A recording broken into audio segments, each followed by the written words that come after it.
Hello, everyone. It's the last day of November, Monday, November the 30th. Since we were with you on Wednesday, we have lost 40 more West Virginians. I hope and pray that as many of you as possibly could have had a happy Thanksgiving.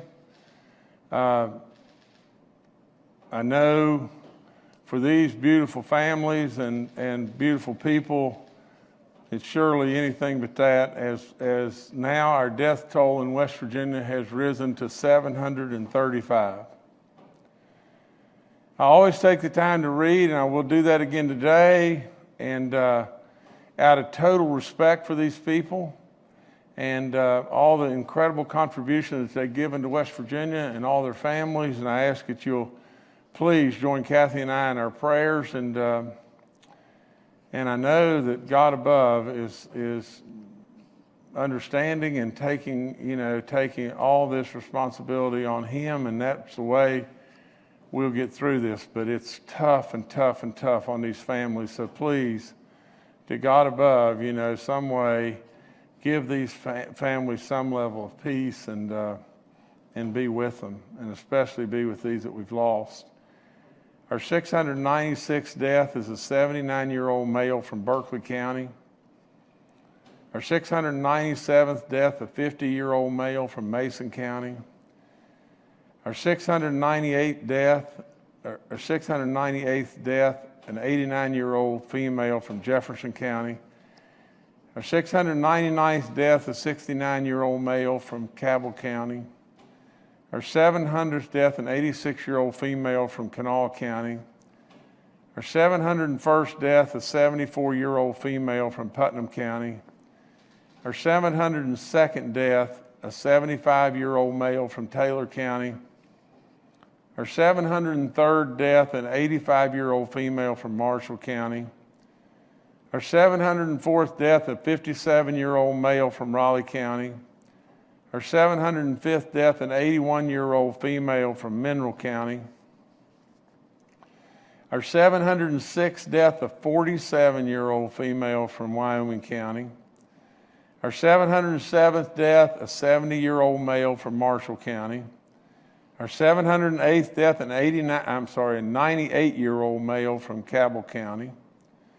Our 709th death, a 69-year-old male from Preston County. Our 710th death, a 57-year-old male from Jackson County. Our 711th death, an 85-year-old female from Cabell County. Our 712th death, a 68-year-old male from Doddridge County.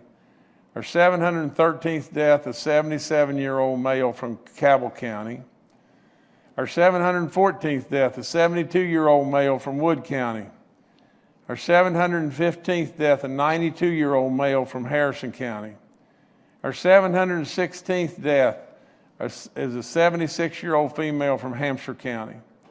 Our 717th death is a 79-year-old male from Preston County. Our 718th death, an 87-year-old male from Preston County. Our 719th death is a 49-year-old female from Harrison County. Our 720th death is a 73-year-old male from Kanawha County. Our 721st death is a 47-year-old female from Kanawha County. Our 722nd death is a 79-year-old female from Kanawha County. Our 723rd death is an 82-year-old male from Kanawha County. Our 724th death is a 91-year-old female from Cabell County. Our 725th death is a 97-year-old male from Putnam County. Our 725th death is a 97-year-old female from Putnam County. Our 726th death is a 68-year-old male from Wood County. Our 727th death, a 97-year-old female from Greenbrier County. Our 728th death, a 97-year-old female from Mineral County.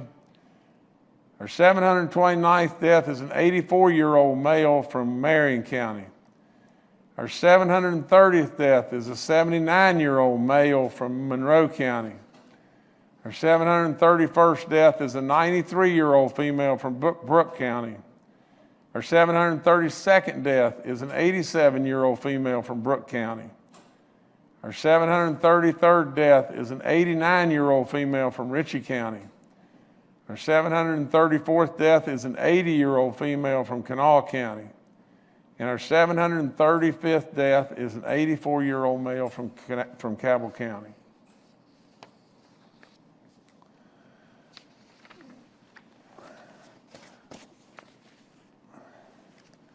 You know, the reason we're a little late starting today, and I don't know that there's any point in the world in we should be willing to accept and recognize anyone and everyone's opinion. But outside of the Capitol right now, you've got 30 or 40 people, and what they're protesting, and they had to be moved back because none of them have a mask on. They're protesting, they don't want to wear a mask.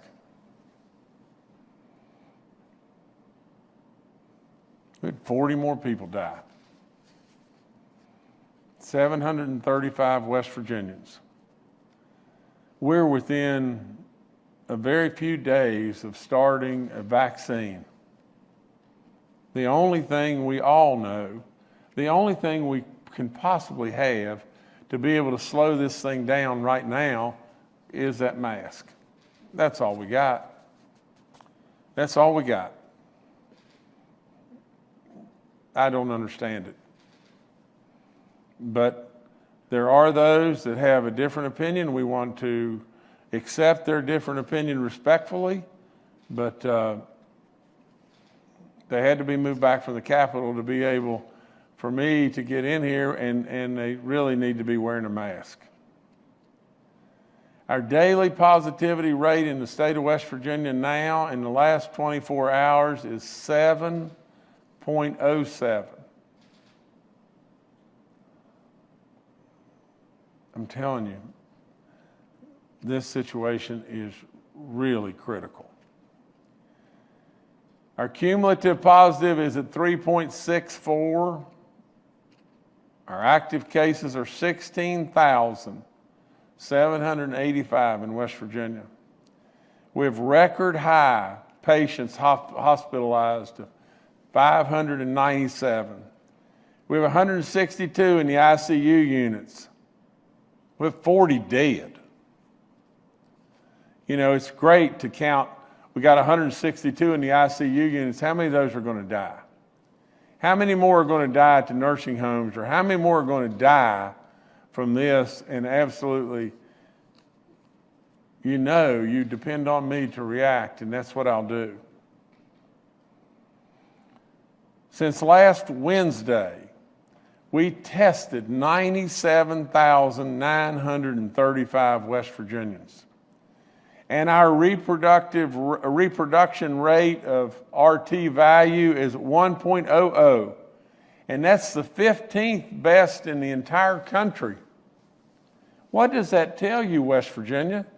It tells you that all across our land, people are dropping like flies.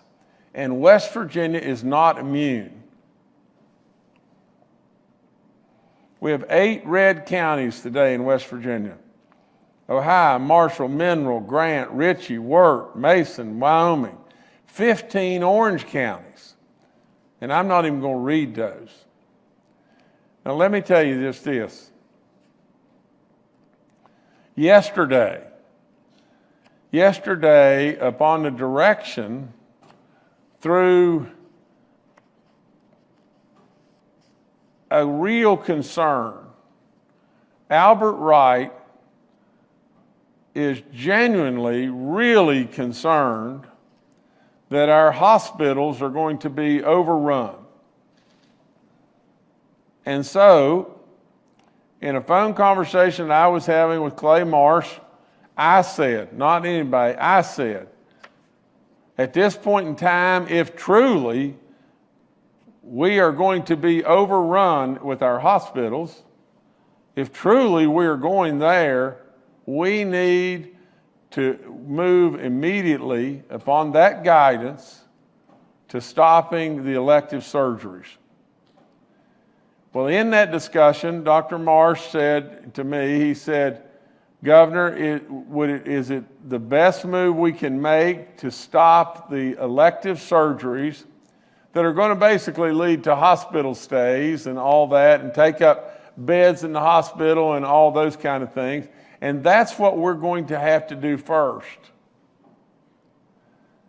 You see, over and over, every day that we have these briefings, we're asked over and over and over, where do we stand on hospital beds? Where do we stand on capacities and all this kind of stuff? And we have our medical team and our medical experts answer that. But with the concerns of the hospital associations and everything, we have now decided, and now you're seeing right now, a significant cutback in the elective surgeries at our hospitals in order to ensure that we will have hospital space. We're only cutting back, electives that do not require overnight stays, and I'm sure we can get more into that with our experts and your questions to our medical panel later on. On a vaccine update, and this is the beatinest thing that I have told you, that I felt like that we would have vaccines in the state of West Virginia on the 11th or the 12th of December. I think I'll be right on that, and it's a 2-dose thing. Moderna is moving to get their emergency filing and authorization, and they're with the FDA today, and they are behind Pfizer, who filed last week. And we expect the first doses of the vaccine, like I said, to be here the second week in December. Both vaccines report to you that you've got to take 2 doses of it. And the doses are from 3 to 4 weeks apart. There'll be a limited supply in the beginning, but it will ramp up, and it will ramp up very, very, very quickly. I think between the 2 of them together, and maybe there's a third one, and I'm not going. I know there's a third one, but I can't recall the name. But between all that, there's approximately 40 million doses that will go out across our country and everything, and it will be ramping up every day. I'd strongly encourage everyone, through the FDA's authorization, through the CDC, through all the medical teams and everything, to take the vaccine. Our Vaccine Advisory Council has been working since August. General Hoyer heads up the efforts in this charge and everything. I think we're going to be ready. I think you'll see them move like I know they can and everything. We'll handle the distribution of that, and they'll do a marvelous job there. Our face covering requirement, is still out there. It's at all times in public buildings, and we've got to be able to maintain social distancing. If you need signs and everything to put up at your business, do so. But for crying out loud, if you can't hear these heeds of warnings, then you're not listening to even those that are crying from the grave. 735 West Virginians are crying out to please try to protect yourself, and please stop this thing as fast as we possibly can. The testing after the holidays is all up, where you can go, and the free testing maps there, and the drive-through pharmacy stuff. Again, thanks to Fruth and Walgreens and all the stuff they're doing. The education map came out on Saturday. We had 8 red counties. The education map was released Saturday. If it was updated today, because more counties turned red, there'd be 8 counties red that I've already named, and the counties that I've named in the orange and the gold. The school outbreaks, we have 24 school outbreaks with 106 cases. The schools really and truly are still a pretty dadgum safe haven. We have 111 outbreaks in our long-term care facilities. Our churches, we have 21 outbreaks in 15 counties. I always read the counties: Berkeley, Cabell, Fayette, Harrison, Jackson, Kanawha, Logan, Marion, Mingo, Monroe, Raleigh, Taylor, Wayne, Wood, and Wyoming counties. And if you in those churches and everything in those areas, please be super careful. Please, if you decide to go to church, absolutely wear your mask and stay that pew apart. We're only on a short fuse now. We hope and pray this vaccine's really going to help us stop this thing, but we've still got a ways to go. In corrections, we have 40 active inmates across 8 facilities now. You remember when I reported to you on, I guess, Wednesday and said we've got a situation at Dhhr and, we've got a few cases there. Well, now we've got 54 there. And I told you we had a few that at the Northern Correctional Facility Regional Jail, and now we have 40 there. I told you we had a few at Pruny Town, and now we have 22 there. We all have got to see how this thing spreads and how it spreads so quickly. And we've got to do any and everything we possibly can to try to slow it down. That's all I'm trying to do. Our flu vaccines available to you, we're at 193 million and change as far as people that have been applying for the cities and the counties, and we've continued to take those. West Virginia Black Bears announcement. West Virginia Black Bears today announced that they will be one of 5 teams selected by Major League Baseball to be a founding member of the new Major League Baseball Draft League. This new league will be sanctioned by Major League Baseball and operated by Prep Baseball Report, one of the country's biggest and most respected amateur scouting services. Each season, the Black Bears roster will be filled from draft-eligible collegiate players projected as premium selections in that year's Major League Baseball draft, ensuring Black Bears fans will continue to enjoy high-quality baseball action along with all the fan-friendly activities that go on at a ballpark.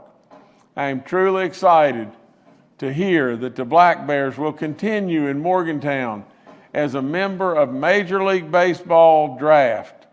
Now, the Black Bears are an important part of the north central part of West Virginia's economy, as all of our minor league teams, and we're working them in every aspect with the Major League Baseball people. And ever since it was rumored that Major League Baseball was considering downsizing, I have worked constantly to ensure our teams would continue playing in West Virginia, and had multiple conversations with Major League Baseball commissioner, Rob Manfred, and his staff. And I'm grateful today of this commitment. I hope there's going to be more commitments right around the corner. We're working them all, and I hope we're going to be able to play ball in the years to come and play ball right here in West Virginia. It's an important fabric in our lives, and it's important to our communities, and so we're working it. We're working in a lot of different ways. Today we have a killer in our midst, and we're working that first and foremost, and we're going to stay on top of it with every single thing we got. Nevertheless, I do want you to look at our graphs just one second. Jordan, if you'd put that up just a second.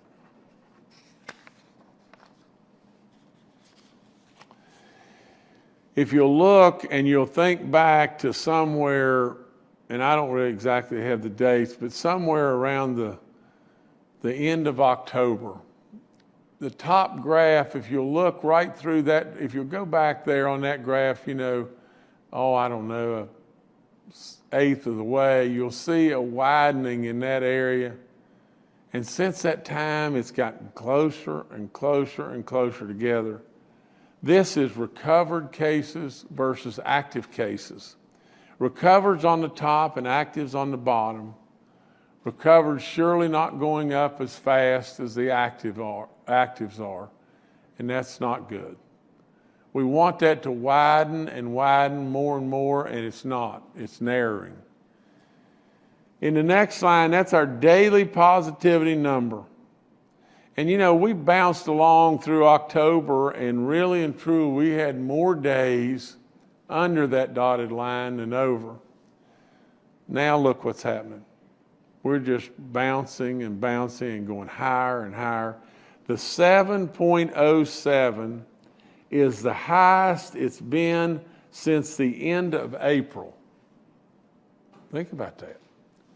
The 7.07 is the highest daily percentage it has been since the end of April. Our cumulative positive continues to grow at 3.64. Anybody in the world can look at this and say, anybody that would look at it has to say, we got a real problem. Anybody that looks across our land in America, you got a bigger problem. What are we going to do about it? Sit on our hands and not do anything? That wouldn't be very bright, would it? So we're going to cut back on our surgery so that we'll be able to have space. We're looking really, really, really hard at pinpointing some of these counties, some of these areas, and having to go to more stringent mitigation.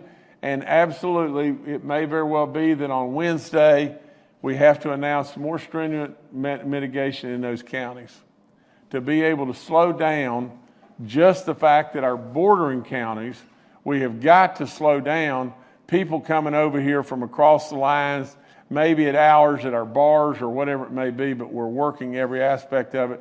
We've been working it all weekend. We're going to continue to do just that. And we're going to continue with all in us to do all that we possibly can do. Now, get this. Let me just tell you just this. If we do all in us, and it's all we possibly can do, and it only helps one person, one death, isn't that enough? For all those that don't believe in the mask and don't believe that it matters and everything else, which is not true, but for all those that don't believe, what can it hurt? What can it hurt? An inconvenience? You may say, well, you know, we put that mask on and we don't wash it, and we put it back on and we don't wash it. Well, yeah, I mean, my gosh, you gotta wash. You gotta wash your hands. You gotta stay socially distanced. Come on, that doesn't count. Well, I can't breathe very well in wearing that mask. Well, if you can't breathe, we have made exceptions for that all along, have we not? So the bottom line of the whole thing to me is just this. If you wear this mask and it doesn't help much, but it helps a little, why not do it? And the other flip side of it is all the medical experts from here to the cows come home. Every one of them say it helps a tremendous amount. But even if you believe in your mind that it doesn't help hardly any, well, that hardly any could very well be one of your loved ones. And so, absolutely, that's all we've got right now. We're days away from a vaccine to start. Do we all not understand that this disease, to stop this disease has got to go from Harry to Mary to Jim. If it doesn't go, if Harry's got it and Mary is vaccinated and can't get it, or Mary's got her mask on and Harry and Jim have got their mask on and it can't get to Mary, then it can't go any further. That's how you shut it down. It is absolutely a chain reaction, and we are the chain. We're the chain. That's why Dr. Marsh has told you so many times, we have the power. We're the chain. If we don't let it move from person to person to person in our chain, we stop it.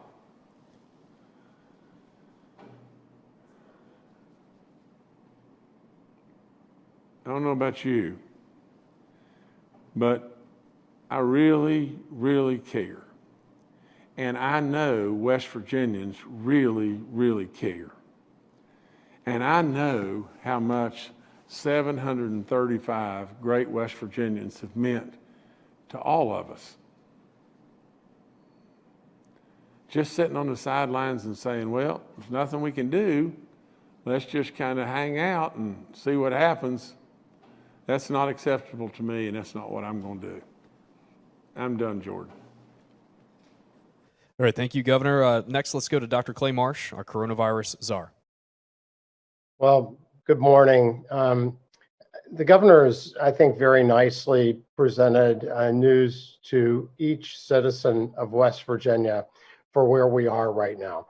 And as we think about West Virginia's status, we reflect what's going on in the rest of the country, but are a microcosm of that. We're a small picture of that bigger picture.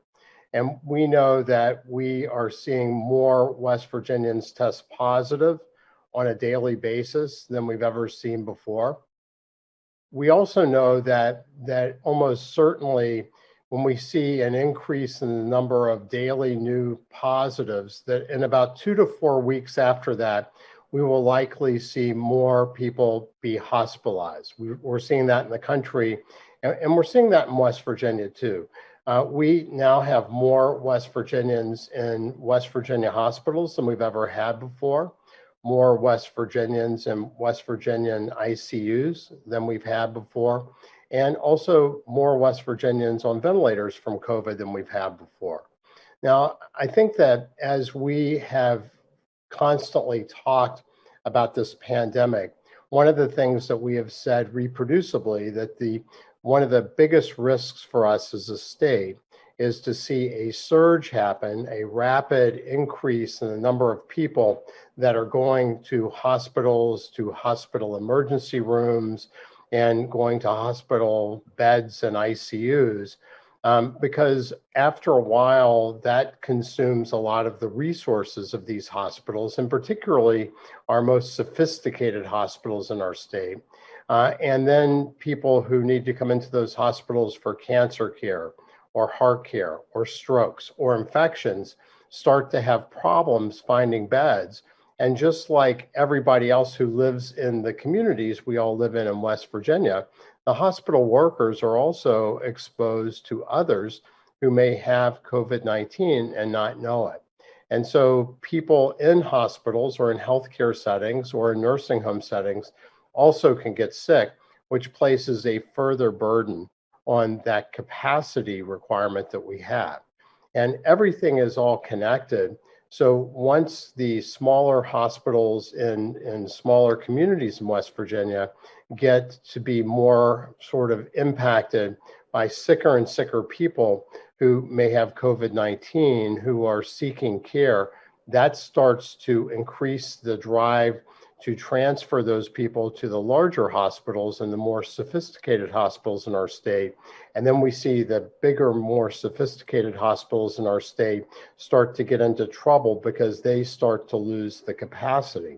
And as the governor had instructed us and to all the hospital CEOs and leadership's credit, along with the hospital association, there is a great willingness for all hospitals to work together in series to make sure that we are maintaining that critical capacity that we need in the state of West Virginia, and that we can keep our most sophisticated hospitals, the ones that can provide the most cutting edge, complex care that our citizens may need as the pandemic goes forward, open and available and maintaining that capacity. But as the governor said, and I won't repeat his very, very articulate way that he expressed this, it's on us as citizens of the state to be very mindful and do everything we can within our power to reduce the drivers to continue to see this acceleration, because we are starting to see the first surge that we've seen in the state related to the hospitals. And we will, with the hospital, again, with all the hospital's leadership and commitment to service to the state and to helping each other, we will be able to maintain capacity at this moment. But what we see is that perhaps the worst days are ahead of us as everybody goes inside and as people may not, may be against wearing masks and physically distancing and staying with the people that they're around the most anytime they can, avoid crowds and closed indoor spaces and contact with people that you don't know. Because what we're seeing now is this is starting to accelerate around our country. And we're seeing the first parts of that acceleration in West Virginia. So it really is up to us, because as we look at our border states, Ohio, Pennsylvania, we see much more COVID activity there. We see a lot of reflection in the counties in West Virginia that border these areas. We see the infection rate that the governor and I have both talked about going up. In many of our counties, we are getting into the red area, which suggests that we are seeing transmission. And as we've talked about, because we are testing a lot more, we would anticipate that we will see more cases, which will initially make that infection rate go up. But if we're really controlling it, that infection rate will start to come down. And in many of our counties, we see it continue to go up to, double or triple the sort of the line in which we say is red, which is 25 cases, new cases on a 7-day rolling average for 100,000 population. We're seeing counties with rates of 50 per 100,000 population, 75 new cases on a 7-day rolling average per 100,000 population, and even 1 over 100. So that really says to us that we really need to push down the brakes as much as we can on those drivers. And the key that the governor has said, and I'll just reinforce and then I'll be done, is that each one of us has the power to put on those brakes. And the governor's talked a lot about running to the fire. Well, this is a new kind of fire for us to answer. And it's one that the National Guard can't solve by itself. The DHHR can't, the governor's office, all the leaders can't solve without the commitment of each citizen to make sure that you are applying the brakes on this spread in your own communities and your own behaviors and your own activities. And with that, we'll make it through this fine.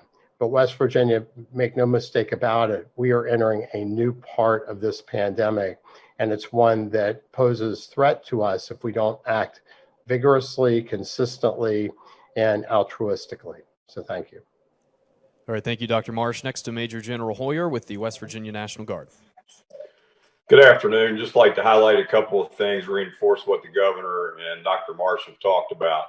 In about less than 10 weeks, we have seen 3 times the growth in COVID patients in hospitals. In addition to that, we see consistently somewhere between 44 and 50% of our total fatalities come from nursing home patients. We're seeing that it's not just a bed issue or availability of bed, but it's also staffing issues, and that staffing issues come from community spread. We also know that the fatalities in nursing homes tend to come from community spread related to staffing issues. So again, we're trying to reinforce as we stand up today, the Joint Interagency Task Force officially that's been planning since August for vaccine distribution, that the governor has us focused on 2 key general priorities, right now. First is maintaining the integrity of our acute care healthcare system. And the second is to minimize the number of fatalities in nursing homes. We know that the average age of those that we have lost is 77 years of age. It requires significant healthcare resources to protect our population that the governor's talked about in the past, that we have one of the highest rates of comorbidities in the country. So we'll continue to focus on that. The Interagency Task Force will begin to pivot some National Guard resources from testing to the vaccine distribution planning and execution, and DHHR will continue to maintain strong community-based testing going forward. Thank you. Thank you, General. Next to Bill Crouch, Secretary of the West Virginia DHHR. Hello, everyone. I want to give a note of thanks to our DHHR employees and others, but we have had a long weekend. We have staff who have not had days off since March. We have to keep things going. As you've noticed, looking at the dashboard, we've actually had 3,660 new cases since Thanksgiving Day. So we've continued to make sure that everything is updated. And I want to thank them for their tireless effort and to keep the public informed during this pandemic. Also would like to thank the local health departments and the National Guard. We had a lot of folks out this weekend making sure that individuals who tested positive were isolated and that we had folks self-quarantine. And we kept testing going. It was a little drop in testing, but we continued that effort throughout the holiday weekend. As the governor mentioned, we're in for a bumpy road for the next few weeks, and we want to make sure everyone follows the guidelines as best they can. Please continue to test. We must continue to identify individuals who are positive, to isolate and make sure individuals who are in close contact with positive self-quarantine to reduce that community spread. Every individual that we identify through testing reduces community spread if we get those individuals to those individuals early. Also, vaccines are coming, as we've talked about. But until vaccines come, we ask everyone to wear your mask a little bit longer. Please follow the governor's orders. You will be saving lives. So thank you very much. Thank you, Secretary. And last from Dr. Ayn Amjad, our State Health Officer. Good afternoon. I just wanted to mention a few things. We have 91 nursing home outbreaks. We had 9 new ones since the Thanksgiving holiday. Of those 9, we did find 2 new outbreaks with the governor's executive order for testing of staff. And that does highlight the testing of asymptomatic people. So I do want to remind everyone to continue testing throughout the state and to thank also everyone who's been helping with those efforts. But that does highlight the need for testing asymptomatic carriers, and it's going to help us with our nursing home outbreaks. Thank you. Thank you, Doctor. We'll now go to questions from members of the media. The first today is from Steve Adams with Ogden Newspapers.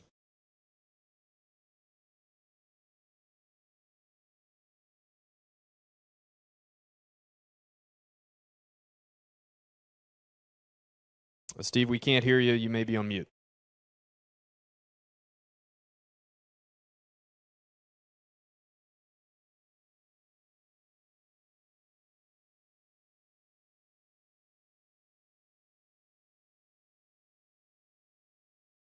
Looks like we're having some... Oh, there he is. We got you now. Hey, there we go. Steve Adams, Ogden Newspapers here. Can somebody give me a little bit more details on what the actual plan is in regards to elective surgeries? I heard one specific thing mentioned in regards to, limiting elective surgeries to surgeries that don't require overnight stays. Were there any other agreements or any other things that were agreed to between the state and the hospitals and the hospital association regarding that? Thank you. Dr. Marsh, maybe you could. Sure, Governor, happy to. Thank you, Steve. So this morning we had a call with the Hospital Association and our largest group of hospitals and hospital systems in the state. And what we agreed to was that each system has their surge plans. And so we asked them to update those and to where we are now to reflect the idea that looking at surgeries that will be done over the next 45 days or so as the initial time frame to look at not doing the kinds of surgeries that can be put off, that aren't urgent or emergent, that people need to stabilize their medical care, and to look at prioritizing, particularly putting off those surgeries that require an inpatient stay that would take up a hospital bed. So for instance, the discussion that the governor and I had yesterday was trying right now to delineate the surgeries that would be, say, for cataract removal or something else that could be done as an outpatient versus the surgeries that would tie up an inpatient bed or an ICU bed particularly. So each system will submit their current plans and how they will do that to the hospital association. We will then look at those plans and make sure that we are all communicating and helping each other out so that we can not only look at increasing capacity by doing these kind of measures, but also start to look at, systems in our state that may have more capacity than other systems, and looking at ways we might be able to balance out some of those challenges that certain parts of our hospital system in the state is having with the volume and the speed of people coming to the emergency room and into the hospital with COVID. And we see that in a more location-specific part of our state, and particularly the parts of our state that border Ohio and some in Pennsylvania seem to be the places that we're seeing the most activity. But as we said, because of the connection between the higher acuity, the higher sophistication, more cutting edge parts of our state hospital system, the referral network is always moving from the smaller hospitals to the larger medical centers and hospitals that have more sophistication. That over time starts to pressure those larger hospitals because they then get overly full. So we're looking at all those elements. I hope that answered your question, Steve. All right, thank you, Stephen. Next, we'll go to Kenny Bass with WCHS and Fox 11. Hi, this is Kenny Bass with Channel 8 and Fox 11. Governor, in light of what happened over the weekend with the West Virginia High School football Super Six and the decisions which were made, several coaches and athletic directors have been talking and reaching out.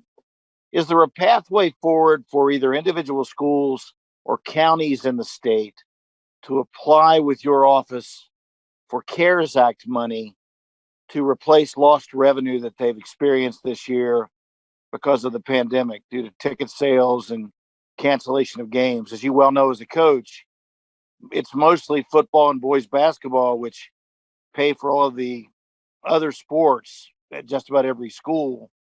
And those expenses continue even though the revenues have been severely choked off. So from your standpoint, is there a path for either counties or individual schools to apply to your office to see if there's a chunk of CARES Act money they could get to help offset those costs? Thank you.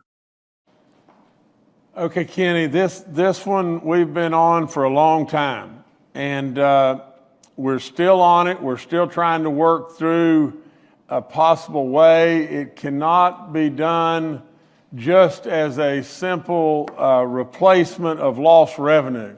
We do not have the ability. Remember way back when I kept believing with all in me that the Congress would move to where we could replace revenue. Well, they're going to end up doing that, but they have not done it yet. And so that's an issue. But this is not like new news that a football coach or an athletic director has called you about, and then we're bringing it up now. We have been on this, and we've been on it for months, and we've been trying to figure a way that we could do this. I have not given up on this, and I'm still working to try to find a way. And at the end of the day, I'll find a way. But right now, what would really help us to be able to move this needle and move this needle very aggressively and be able to help our schools all across our state and our athletic programs is just tweaking in the guidelines or the rules, and Congress has to make that. And as soon as we either get there or we find a way to do it without getting there, we'll absolutely jump in with both feet to try to help our schools and our athletic programs, because you're exactly right. You know, basketball looks in real jeopardy to me, and I hate it like crazy. And football, we've already lost the primary driver in all the revenue that is supplied to our athletic programs all across the spectrum. You know, the three drivers are real simple, and that's football, boys and girls basketball. And those three sports are really feeding the bulldog for all the other sports that are going on, which are really important, you know, and really, really important to our kids and our, you know, our families and everything. And so, but if we don't have income from those three sports, we're in real trouble. And so I'm going to stay at it. We're going to get it done, but we just can't do it right now under the guidelines of what they are. All right, thank you, Kenny. Next, we'll go to Brad McElhenney with West Virginia Metro News. Hi, Governor. Hi, everybody. Hope you're well. Yesterday, on a national news broadcast, the infectious disease expert Anthony Fauci advised, quote, "Close the bars and keep the schools open." Fauci continued by saying, quote, "Obviously, you don't have one size fits all, but as I said in the past, the default position should be to try as best as possible, within reason, to keep children in school or get them back in school. West Virginia's map affects school, but not other gathering places such as bars. Are West Virginia's priorities still correct, or do they need an adjustment?" Thank you. Brad, you're right. It is a very difficult balance. I mean, here's the balance. From my standpoint, without any question, if it came down to close the bars and keep the schools open, I'm all in. I'm all in. But from the standpoint of really and truly what the electorate, what the business owners, the fairness, all those complexities that come into play are there. From the standpoint of the teachers and the unions and people saying, well, we don't feel safe being in school right now, so we're not going to go to school, and counties deciding, well, they're not going to have school, when really and truly the numbers look pretty dadgum good. Dr. Fauci is good. There's no question he's the most renowned expert in the land. But let's be fair, Dr. Fauci has been wrong too. And the reason Dr. Fauci is wrong is because Dr. Fauci, nor Jim Justice, nor any of us have ever dealt with anything like this before. And the very, very best that we can possibly come up with, from time to time, we're going to be wrong. So with all that, from my standpoint, Brad, we're watching. We're absolutely, if we could just shut the bars down and absolutely we could go to school, and that would dramatically curb this thing, I'd be all in right now. Right now. But there's a lot of factors that are going into play here, and we're trying to depend on our health experts and our health community and everything to be able to guide us through this from West Virginia's standpoint. If you just close the bars down and pick a county that's blazing red, you just close the bars down in Wyoming County, and really and truly the county stays blazing red, the first thing that's going to happen is the teachers are not going to feel safe. And so the teachers are going to say, well, we're not going to school there. I mean, it's a very, very difficult balancing act, and we're trying to do the very best we possibly can, and we're going to continue to do that. All right, thank you, Brad. Next to Paul Mullen with WCBC. Good afternoon, Governor. Good afternoon, panel. I want to go in a little deeper on the hospital situation. There are a lot of community hospitals out there that aren't very big, and if there would be a rush toward the hospitals, they would be overwhelmed rather quickly. Are there any tripwires on the way, like a 90% capacity, 75% capacity, where you would make moves to transport some people to other hospitals in the state as referred to by Dr. Marsh? Or would you stand up a National Guard hospital in some areas? Paul, our experts can answer it better than I, but Paul, the answer to that question is, without being a smart aleck in any way, is, sir, do you like your eggs scrambled or fried? And the answer is yes. In the situation that we're in, whether it be St. Francis or Fairmont or where, transporting or standing up a National Guard hospital, or we're going to do whatever we have to do. I mean, that's all there is to it. Now our experts can answer that, maybe if they choose to do so, but at the end of the day, we're going to watch and monitor this as best we possibly can. And that's why we're taking the move that we're taking right now to see that we do not get into that situation. But Paul, you're exactly right. That's a concern.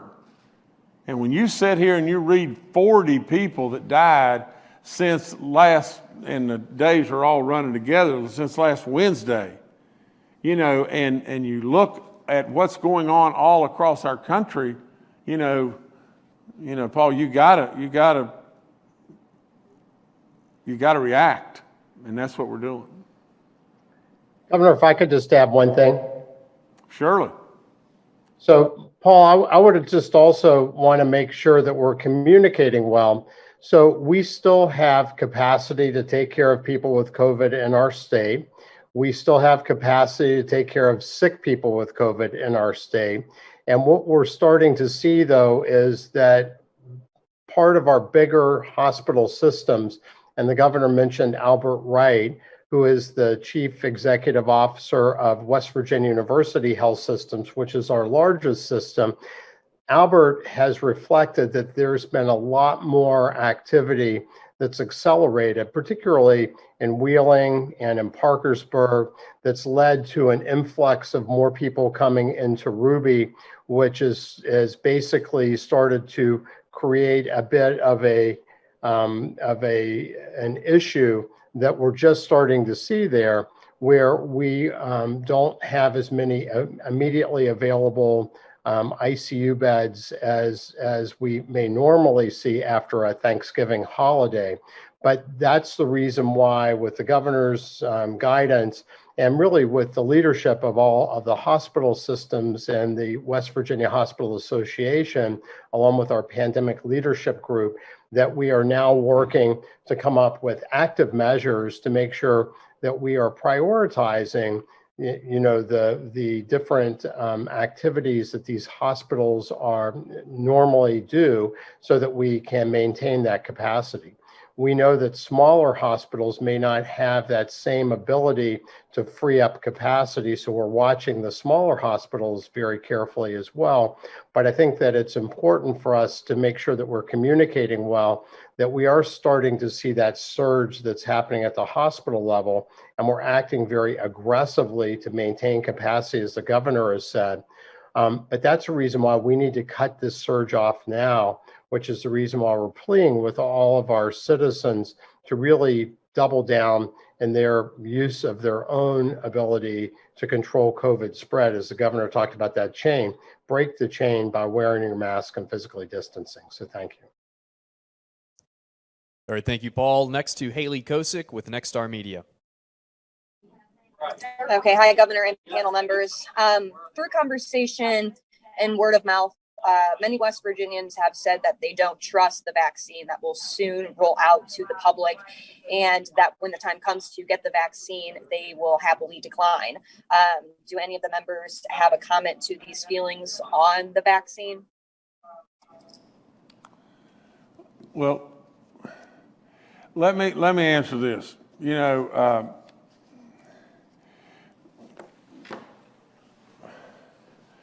We're proving to ourselves that we know how to die.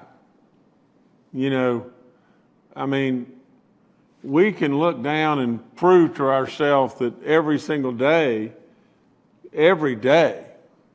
that we're walking in here, it's 28, 27.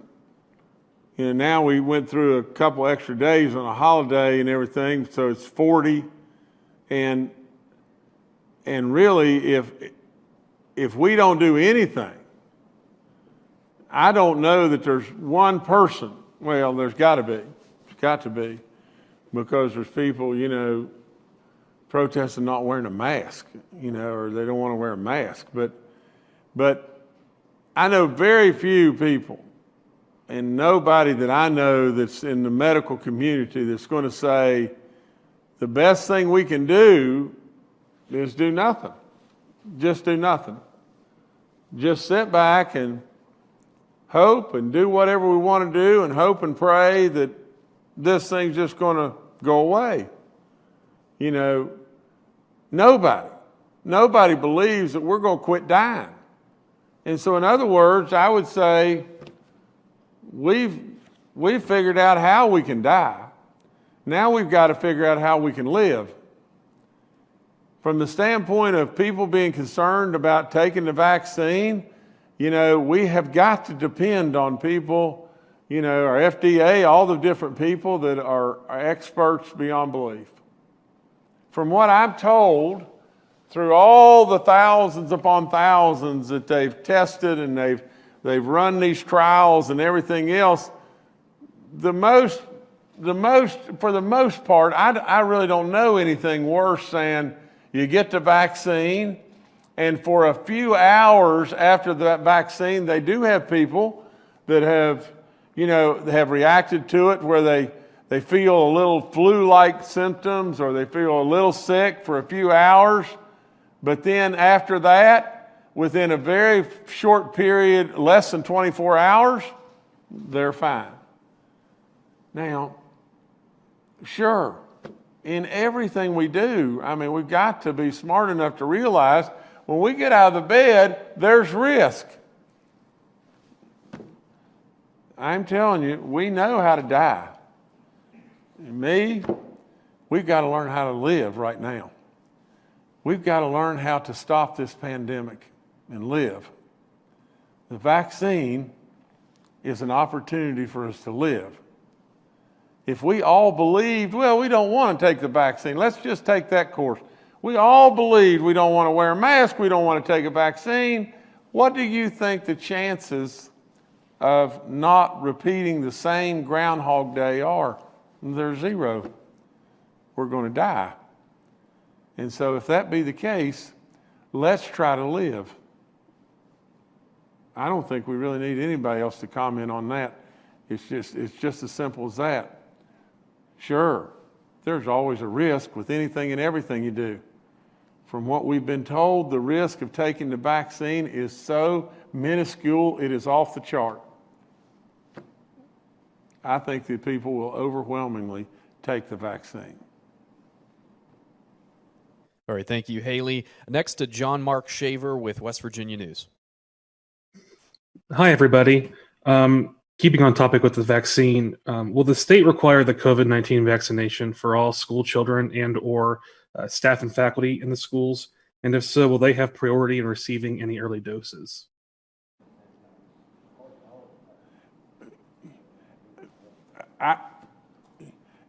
I really don't know that I have the authority to require that vaccine at this time now, but it's something that I'll find out, but I don't think we need to require anything. I think our people are smart and they're good and they'll make the right decisions there.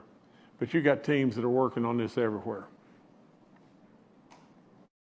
All right, thank you. Next to Kelsey Soto with WSAZ.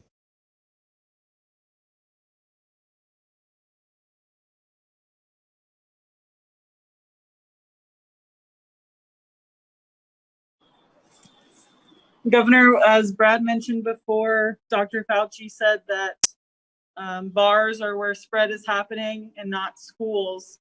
What are we as West Virginians doing to get kids back in school?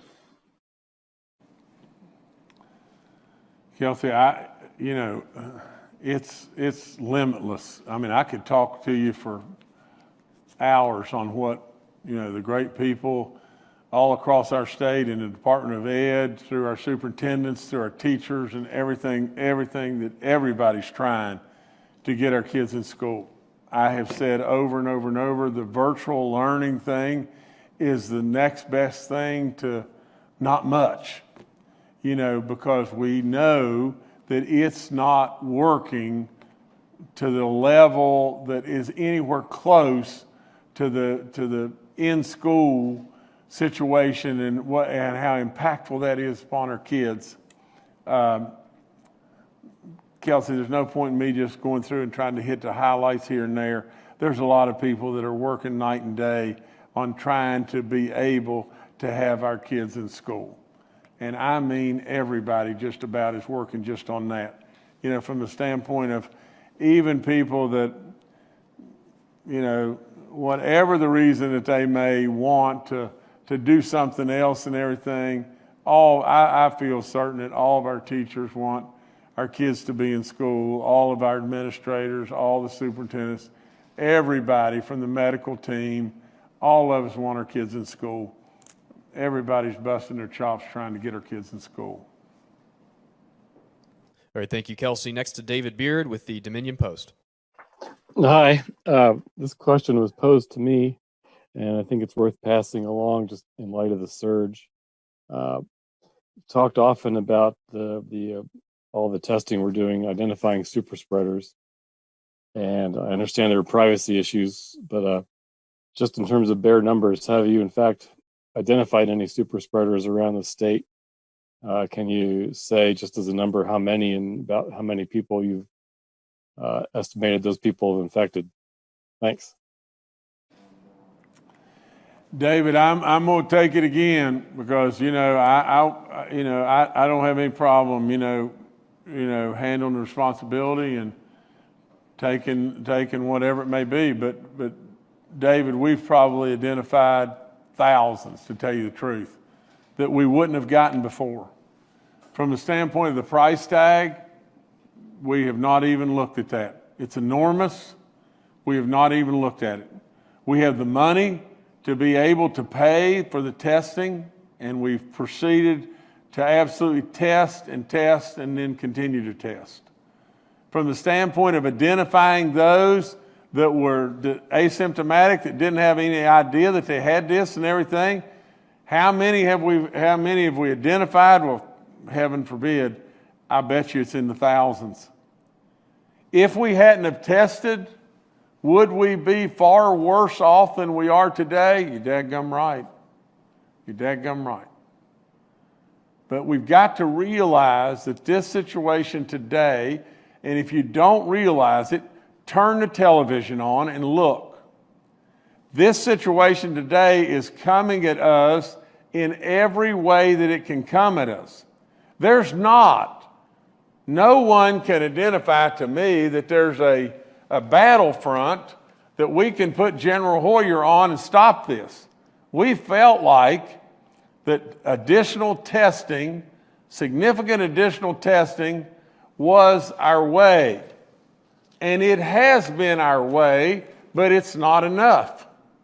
It's just not enough. This is coming at the state of West Virginia in waves from every different direction. Now, what I'm trying to do with all in me is not shut stuff down. I am trying with all in me to keep people safe and alive. Now, one thing we could do that would for sure make things better is we could close the entire state, send everybody home, and things would get somewhat better. But what would be the repercussion of that too?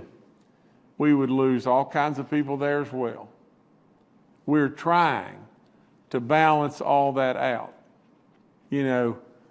This thing is coming at us through every way that you can imagine. And absolutely in trying to do so,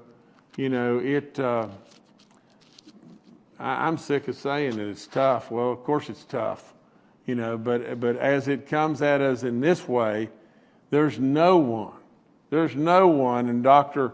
Marsh and I had this discussion yesterday. You know, can you tell me, you know, what things that I can do to significantly change this other than an all-out shutdown? Well, we can come up with things we think may make some difference, just like the elective surgeries. Elective surgeries are to protect our hospital base, you know, slowing back on that. We can come up with, you know, well, we're going to shut the bars down in Mineral County. We're going to shut the hairdressers down in Wyoming County. We can do that, but we don't know. We don't know that the way this thing is infiltrating us, that that's going to make a hill of beans a difference. But we know when we start shutting down everything coming or going, it's going to divide us. It's going to absolutely cause repercussion upon repercussion. And we're trying to hang on to the vaccine. That's what we're trying to do. It doesn't take a rocket scientist to figure this out. We're trying to balance the ball and absolutely make sure that we do the right thing as best we possibly can. You know, the next thing we have to look at is these bordering counties that have hours that extend beyond a neighboring state, cutting back on hours, or cutting back on indoor dining, or cutting back on the bars. We got to look at that, and we are. All right, thank you, David. Next to Dave Mistich with West Virginia Public Broadcasting. Hi, Governor. Hi, panel. Dave Mistich, West Virginia Public Broadcasting. My question is about, you know, some of these potentially targeted approaches and more restrictions or more mitigation measures. On the maps that you guys have created, there's two metrics, and for the map that's created, it's the lesser of those two.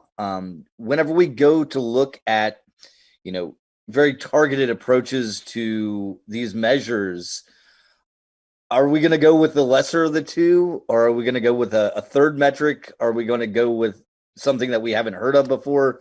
What's going to be the method that brings us to these decisions? Let me make a little bit of a stab at it, and Clay, I want you to weigh in. But Dave, here, it was Dave, is that correct? Okay, Dave, from the standpoint of the lesser of the two, and I think Clay needs to tell you this, but I think I can remember enough that he can tell you too, but or I can tell you as well. I think that if we just went today with nothing but the Harvard map, we would have, if I remember correctly on what Clay has told me, we would have 49 out of our 55 counties in the red. Now, I'm telling you, if we just wanted to look at this way, you'd make my job a whole lot simpler by saying you're going to have to just close West Virginia. Well, who wants to do that? Nobody's wanting to do that, especially me. From the standpoint of balancing it, it's hard to argue how we've done. But Clay, you can join in and add a lot more to this. Well, Governor, you're exactly right. And Dave, thank you for the question. So the real answer to that, at least in my opinion, is that we carefully watch both sides of that metric. As we've talked about before, the reason why we went away from just using an incidence rate or an infection rate, as we call it, is because the daily new number of positives was the only driver for that metric. And that, by increasing every time you found a new positive, really disincentivized counties, at least early, to do the testing. And we saw testing drop by over half to less than 3,000 average tests a day. And since we've added the percent positive, which is another accepted and good public health measure, we have seen the number of tests go up to about 12,000 a day. So, and the governor answered that very well earlier when he said we found a number of people who've spread before they developed symptoms. And so it's been very, very useful.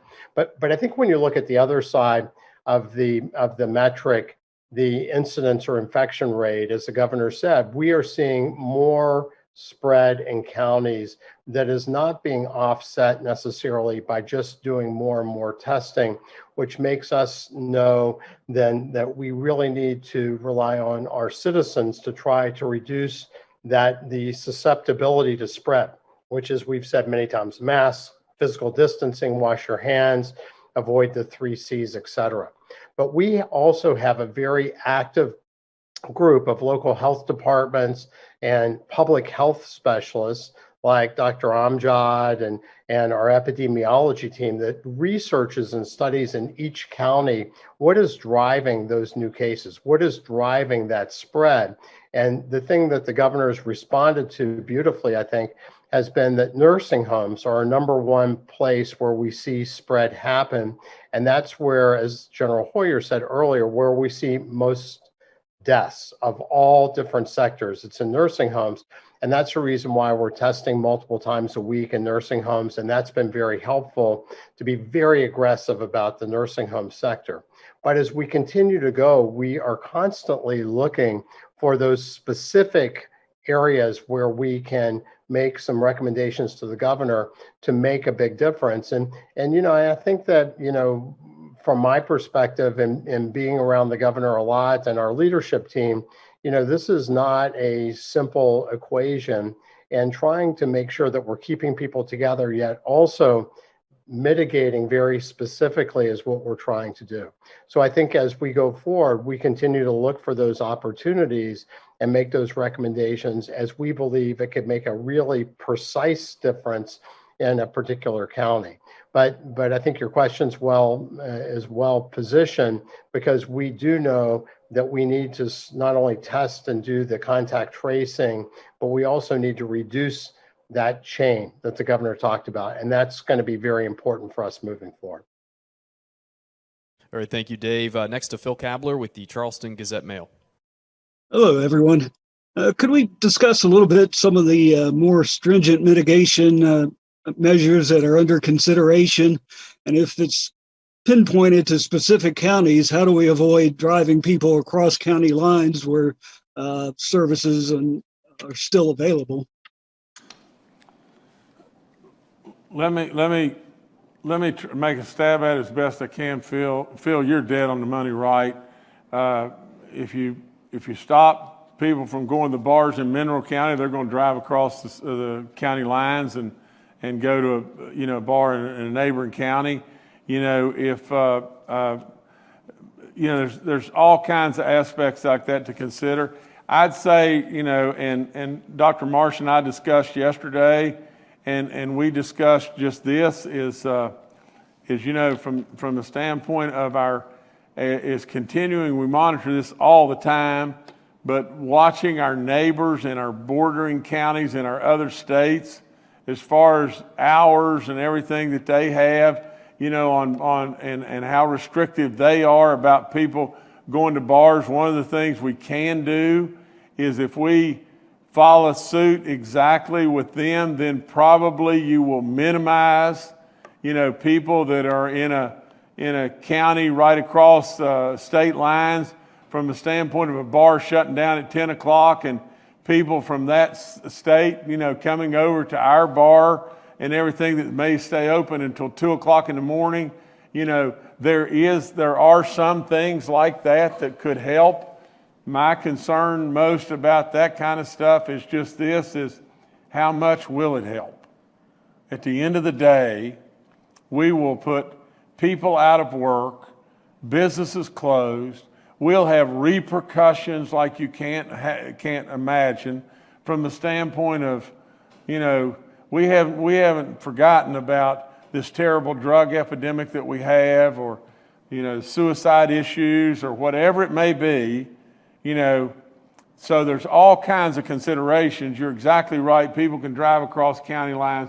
people can drive across state lines. But Dr. Marsh, maybe you can share some of the things we talked about yesterday as well.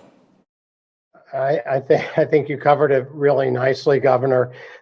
We know that as we look at bordering counties from Ohio and Pennsylvania, then those are counties that tend to have the highest infection rates and tend to be counties that are part of this surge that we've talked about. And for instance, Wheeling Hospital was one that came up over the weekend. Ultimately, you know, the decision, as the governor has talked about, and Phil, the question you asked, it's a complex issue. We know that nationally that there are areas that have a higher likelihood of people who've tested positive having gone to, which includes restaurants and bars and gyms and areas where people remove their masks when they're together indoors. And indoors seems to be a key. And there's a paper from Nature that talks about mobility data that kind of reinforces that some areas are greater than others. But as we've talked about, our own epidemiology data would really say that nursing homes and churches and schools is where we see the most number of outbreaks, which is very few, 1 or 2 or 3 cases. But when we look at the spread, we see schools are relatively safe, and nursing homes and churches and some other places are places that have much higher rates of spread inside of them. And as we look for bars and churches, bars and gyms and restaurants, we don't see them come up reproducibly as often, but we do believe that those as a group maybe have some impact at driving some of the spread.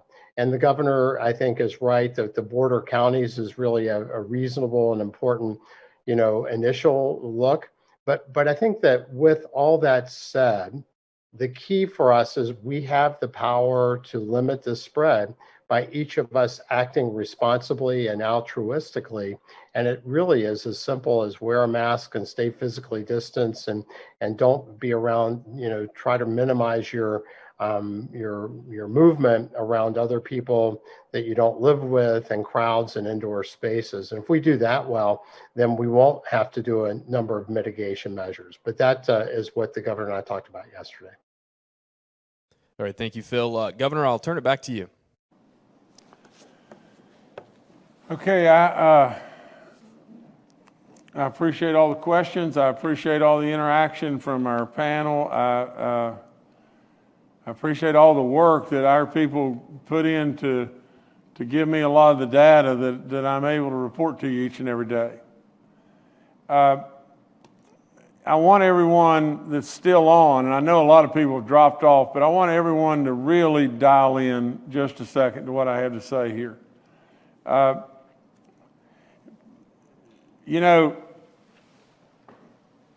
If one of your loved ones were to get this, and they would really not be able to throw it off.